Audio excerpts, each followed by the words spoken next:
Gills, വൃത്തങ്ങൾ അല്ലെങ്കിൽ circles എന്ന് പറയുന്ന ഒരു ചാപ്റ്ററിന് വരയ്ക്കാനുള്ള ഒരു ക്വസ്റ്റ്യൻ വരാതിരിക്കൂല അല്ലെ? എന്തായാലും 100% ഷുവർ ആണ് പരിവൃത്തം വരയ്ക്കാൻ ഈ ഒരു ചാപ്റ്ററിൽ നിന്ന് നിങ്ങൾക്ക് വന്നിരിക്കും. സോ ഈ ഒരു പരിവൃത്തം വരയ്ക്കുന്നത് എങ്ങനെയാണെന്നാണ് മിസ് ഈ ഒരു ക്ലാസ്സിൽ നിങ്ങൾക്ക് കാണിച്ചു തരാൻ പോകുന്നത് കേട്ടോ. വളരെ സിമ്പിൾ ആണ്. സോ ഇതിലേക്ക് ഈ ഒരു വീഡിയോയിലേക്ക് പോകുന്നതിന് മുന്നേ ഇതുപോലെയുള്ള ഒരുപാട് വീഡിയോസ് വേണം, ഒരുപാട് നോട്ട്സ് വേണം, ഫ്രീ ആയിട്ടുള്ള മെറ്റീരിയൽസ് വേണമെന്നുണ്ടെങ്കിൽ പെട്ടെന്ന് നമ്മളുടെ കമന്റ് ബോക്സിന്റെ മുകളിലായിട്ട് പിൻ ചെയ്ത് വെച്ചിട്ടുള്ള സ്റ്റഡി ഗ്രൂപ്പിൽ ജോയിൻ ചെയ്യാം കേട്ടോ. ജോയിൻ ചെയ്യാനുള്ള ലിങ്ക് നമ്മൾ അവിടെ കൊടുത്തിട്ടുണ്ട്, ഓടിപ്പോയിട്ട് ജോയിൻ ചെയ്യാം. സോ കമന്റ് ബോക്സിന്റെ മുകളിലായിട്ട് പിൻ ചെയ്ത് വെച്ച സ്റ്റഡി ഗ്രൂപ്പിലല്ല കേട്ടോ, സ്റ്റഡി ഗ്രൂപ്പിന്റെ ലിങ്ക് ക്ലിക്ക് ചെയ്ത് സ്റ്റഡി ഗ്രൂപ്പിൽ ജോയിൻ ചെയ്യാം. Okay, ready? എന്തായാലും നമ്മളുടെ സർക്കിൾ ഇതങ്ങോട്ട് വരച്ചു പഠിക്കുകയാണ്. സോ നമ്മളോട് എന്ത് പറയും? ഒരു ത്രികോണം വരയ്ക്കാൻ പറയും. അതായത് ഇപ്പോൾ നിങ്ങളോട് പറയാണ് 3 സെന്റിമീറ്റർ, 4 സെന്റിമീറ്റർ, 6 സെന്റിമീറ്റർ, അല്ലെങ്കിൽ 5 മതിയില്ലേ, 5 സെന്റിമീറ്റർ. ഇത് വശങ്ങളായി വരുന്ന ഒരു ത്രികോണം വരച്ച് ആ ത്രികോണത്തിന്റെ സർക്കിൾ അല്ലെങ്കിൽ പരിവൃത്തം വരയ്ക്കാൻ നിങ്ങളോട് പറയും. എങ്ങനെയാ വരയ്ക്കേണ്ടതെന്ന് വെച്ചാൽ ഇത്രയേ ഉള്ളൂ പരിപാടി. ആദ്യം നമ്മൾ സർക്കിൾ വരയ്ക്കുക എന്നുള്ളതാണ് നമ്മളുടെ ടാസ്ക്. സർക്കിൾ അല്ല, നമ്മളുടെ ത്രികോണം വരയ്ക്കാൻ ആര് വേണം? നമ്മളുടെ ഇവന്മാർ രണ്ടാളുമാണ് വേണ്ടത്. അപ്പൊ ത്രികോണം എങ്ങനെയാ വരയ്ക്കുക? ആദ്യം ഞാൻ എന്ത് ചെയ്യുന്നു, എനിക്കിഷ്ടം വലിയ 3 വശങ്ങൾ ഏതായാലും മതി, എവിടെ ആയാലും മതി കേട്ടോ. അപ്പോൾ ഒരു വശം ഞാൻ 5 ആയിട്ട് എടുക്കുന്നു. ഞാൻ വെറുതെ ഇങ്ങനെ ഒരു ത്രികോണം ഇവിടെ വരച്ചേക്കുക. ഇവിടെ 5 കൊടുക്കുന്നു, ഇവിടെ 3 കൊടുക്കുക, ഒരു 4 കൊടുക്കുക. ഒരു വശം 5 ആണ്, ഒരു വശം 3 ആണ്, ഒരു വശം 4 ആണ്. അപ്പൊ ഇനി എന്താ ചെയ്യാ? താഴെയുള്ള 5 സെന്റിമീറ്റർ ഞാൻ വിചാരിച്ച്, അപ്പൊ 5 സെന്റിമീറ്ററിൽ ഒരു ലൈൻ വരയ്ക്കും. ഓക്കെ, ഇനി എന്താണ് ഈ വശത്തുനിന്ന് ഇങ്ങോട്ട് പോകുന്ന ലൈൻ എന്ന് പറയുന്നത്? ഈ വശത്തുനിന്ന് ഇങ്ങോട്ട് പോകുന്ന ലൈൻ 3 സെന്റിമീറ്ററാണ്. അപ്പൊ ഞാൻ എന്ത് ചെയ്യും? ഈ കോമ്പസിൽ 3 സെന്റിമീറ്റർ എടുക്കും. ഓക്കെ, 3 സെന്റിമീറ്ററിൽ എന്ത് ചെയ്യുന്നു? വലിയൊരു ചാപം വരയ്ക്കുന്നു. ഇനി അടുത്ത എന്താണ്? 4 സെന്റിമീറ്റർ ആണ് അടുത്ത വശം. ഇനി എന്ത് ചെയ്യണം? 4 സെന്റിമീറ്റർ എടുക്കുന്നു. 4 സെന്റിമീറ്റർ എന്ത് ചെയ്യുക? അടുത്ത ആർക്ക് വരയ്ക്കാം. ഓക്കെ, അടുത്ത ആർക്ക് വരയ്ക്കാം. റെഡി? ഇനി എന്താ ചെയ്യേണ്ടത്? 2 ആർക്കുകളും കൂട്ടിമുട്ടുന്നിടത്തൂടെ ഞാൻ എന്ത് ചെയ്യുന്നു? ഇങ്ങനെ ലൈൻസ് വരയ്ക്കുന്നു.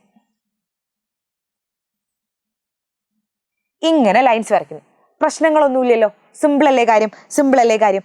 സോ ഈ ആർക്ക് വരച്ചതിന് ശേഷം നിങ്ങൾക്ക് വേണമെങ്കിൽ എന്ത് ചെയ്യാം? ഇവന്മാരൊക്കെ മായ്ച്ച് കളയാം കേട്ടോ. ഈ സാധനങ്ങളൊക്കെ അല്ലേ, ചാപങ്ങളൊക്കെ, ആർക്കുകളൊക്കെ മായ്ച്ച് കളയാം. Okay, ready? അപ്പൊ വരച്ചു കഴിഞ്ഞാൽ ഇനി ഇതിനെ പരിവൃത്തം വരയ്ക്കുക എന്നുള്ളതാണ് അടുത്ത പരിപാടി. പരിവൃത്തം വരയ്ക്കാൻ നിങ്ങൾ എന്താ ചെയ്യേണ്ടത് വെച്ചാൽ സോ ആദ്യം നിങ്ങൾക്ക് പറഞ്ഞുതരാം. അതായത് ഇതിൽ ഏതെങ്കിലും 2 സൈഡിന്റെ ലംബ സമഭാജി ബൈസെക്ടർ വരയ്ക്കുന്നു. 2 ബൈസെക്ടറും കൂട്ടിമുട്ടുന്ന ബിന്ദുവിൽ നിന്ന് നമ്മൾ സർക്കിൾ വരയ്ക്കുന്നു. കാണിച്ചു തരാം, ബാ. അതായത് എന്താ? കോമ്പസ് എടുക്കുന്നു, ബൈസെക്ടർ, അതായത് താഴത്തെ ലൈൻ ഞാൻ എന്ത് ചെയ്യാണ്? ഒരു ബൈസെക്ടർ വരയ്ക്കുക. ബൈസെക്ടർ എന്ന് പറഞ്ഞാൽ എന്താണ്? പകുതിയിൽ കൂടുതൽ എടുക്കുക, എന്നിട്ട് മുകളിലേക്കും ഒരു ആർക്ക് വരയ്ക്കുന്നു, താഴേക്കും ഒരു ആർക്ക് വരയ്ക്കുന്നു. ഇവിടുന്നും അതുപോലെ തന്നെ ഇവിടേക്കും ഒരു ആർക്ക് വരയ്ക്കുന്നു,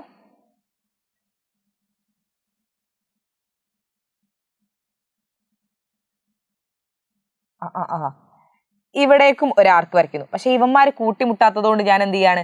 ഈ ആർക്കിനെ, നമ്മൾ ഓൾറെഡി വരച്ചു വെച്ച ഈ ആർക്കിനെ ഒന്ന് വലുതാക്കുകയാണ് കേട്ടോ, ഒന്ന് വലുതാക്കാം. സോ ദെൻ നമ്മൾ എന്ത് ചെയ്യാ?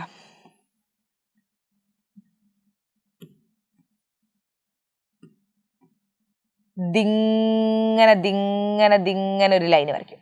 ഓക്കെ, ദിങ്ങനെ ലൈന് വരയ്ക്കും. ഇതാണ് നമ്മളുടെ ബൈസെക്ടർ.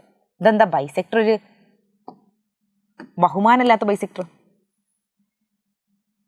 സോ ഇവനാണ് നമ്മളുടെ ബൈസെക്ടർ എന്ന് പറയുന്നത്. ഓക്കെ, ഇവനാണ് നമ്മളുടെ ബൈസെക്ടർ എന്ന് പറയുന്നത്. സിമ്പിൾ. അപ്പൊ ബൈസെക്ടർ വരച്ചു. ഒന്നാമത്തതിന്റെ ബൈസെക്ടർ വരച്ചേ.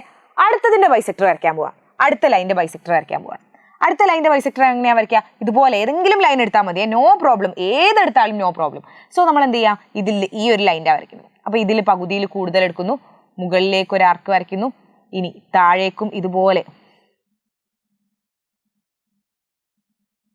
ഇതുപോലൊരു ആർക്ക് വരയ്ക്കുന്നു. ഈ വശത്തുനിന്നും ആർക്ക് വരയ്ക്കുന്നു, ഇവിടുന്ന് ഇങ്ങോട്ടും ആർക്ക് വരയ്ക്കുന്നു. ഇവന്മാർ രണ്ടാളി.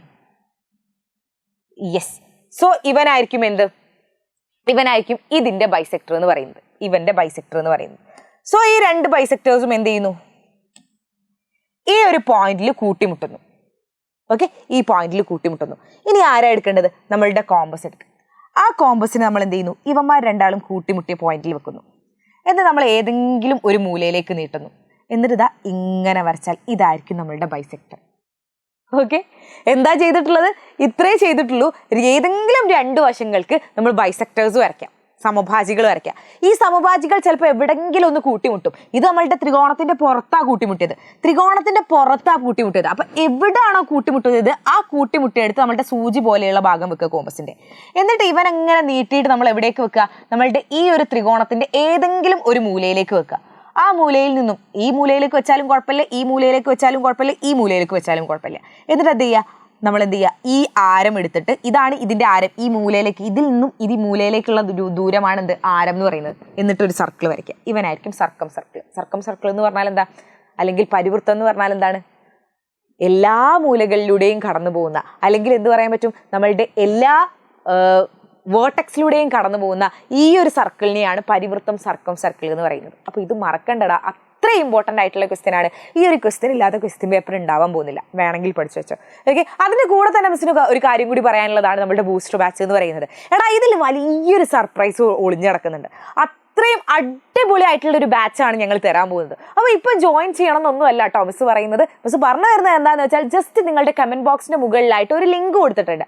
ആ ഒരു ലിങ്കിൽ മക്കൾ ഒന്ന് ക്ലിക്ക് ചെയ്തിട്ട് ബൂസ്റ്റർ ബാച്ച് എൻക്വയറി എന്ന് പറഞ്ഞിട്ട് ആ ഒരു ലിങ്കിൽ ക്ലിക്ക് ചെയ്തിട്ട് ലിങ്കിൽ ക്ലിക്ക് ചെയ്ത് ഒന്ന് നിങ്ങളുടെ പേരും നമ്പറും നിങ്ങളുടെ ക്ലാസ്സും അതിലൊന്ന് ടൈപ്പ് ചെയ്യുക. അങ്ങനെ രജിസ്റ്റർ ചെയ്യുന്ന ആദ്യത്തെ 2000 കുട്ടികൾക്ക് ഞങ്ങൾ കൊടുക്കുന്നത് 1499 ഈ ബാച്ച് കൊടുക്കുന്നത്. ഓക്കെ, അപ്പോൾ നിങ്ങളിപ്പോൾ ഈ എക്സാം കഴിഞ്ഞിട്ട് നിങ്ങൾക്ക് വരികയാണ്, ഞാൻ ഒന്ന് ബാച്ചിൽ ജോയിൻ ചെയ്താലോ എന്ന് വിചാരിക്കുമ്പോൾ നിങ്ങൾ ചിലപ്പോൾ 2299 രൂപ കൊടുക്കേണ്ടി വരും. അപ്പോൾ മക്കൾ എന്ത് ചെയ്തോ, വെറുതെ അതൊന്ന് ഫില്ല് ചെയ്തിട്ടേക്ക് നിങ്ങൾക്ക് എന്ത് പറ്റും? ഈ ഒരു ഓഫറിൽ നിങ്ങൾക്ക് എക്സാം കഴിഞ്ഞിട്ട് ജോയിൻ ചെയ്താലും നിങ്ങൾക്ക് ജോയിൻ ചെയ്യാൻ പറ്റും. അപ്പോൾ വെറുതെ ഇതിന് പൈസ ഒന്നും കൊടുക്കണ്ടല്ലോ, അപ്പോൾ വെറുതെ ഒന്ന് രജിസ്റ്റർ ചെയ്തിട്ടേക്കാം കേട്ടോ. ഒരു 10 സെക്കൻഡ് സമയം മതി. അപ്പോൾ രജിസ്റ്റർ ചെയ്തിട്ട് താഴെ എന്ത് ചെയ്യണം? ഒരു ഗ്രീൻ ടിക്ക് കമൻറ്റ് ചെയ്യാം കേട്ടോ. സോ മറ്റൊരു വീഡിയോവുമായി കാണാം. അതുവരേക്കും ബൈ.